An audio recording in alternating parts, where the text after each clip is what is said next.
Hello, dear students. Myself, Dr. Vidya Patkar, Associate Professor and Deputy Director, Symbiosis Institute of Geoinformatics.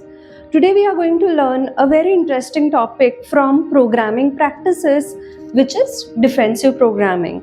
So, defensive programming. As you know, it is defensive style of what we can say vehicle driving. You take all the precautions, as in you wear seat belt, you wear helmets so that your what we can say driving is safe. So defensive programming is nothing but you write a code anticipating that there will be a scenarios wherein something will go wrong and your code should work accordingly. So defensive writing of a code assumes that something will go wrong, and then still in that scenario your code should work perfectly or your code should work smoothly. So this is called as a defensive programming. So what are the defensive programmings?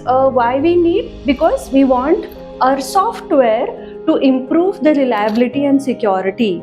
We want our softwares to be reliable, secured one, and it should not fail. The software should not crash. If any of the wrong inputs or any of the wrong situations occur surroundingly, then your software should not fail. So you should prevent the software crashes. You should improve the reliability and security of the softwares.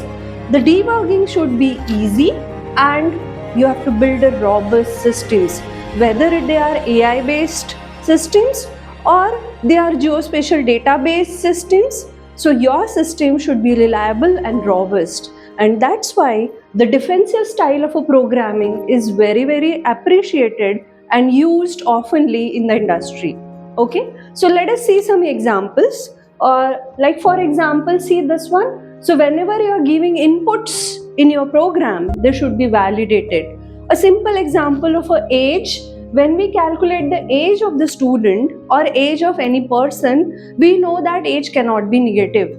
So in the code itself, in the program itself, you should validate it with, if the age is less than 0, you should generate a user friendly message that, oh, age cannot be 0, or the values entered are not correct. Okay, or the age calculated is not correct because the value is coming less than 0. So this is one way of handling the wrong inputs, that is validate the inputs. Whenever you are writing the code, validate your inputs. Test your code always with the wrong data. Instead of always testing the data with the correct data or a correct use cases, there should be a use cases defined wherein the wrong scenarios or invalid input also has to be tested. So that is validate inputs. So in short, we say that defensive programming is a coding approach, okay, that anticipates potential errors. So you will anticipate that there will be a potential errors and you will handle them safely to ensure that your code is reliable and robust. This is all about defensive programming. Thank you.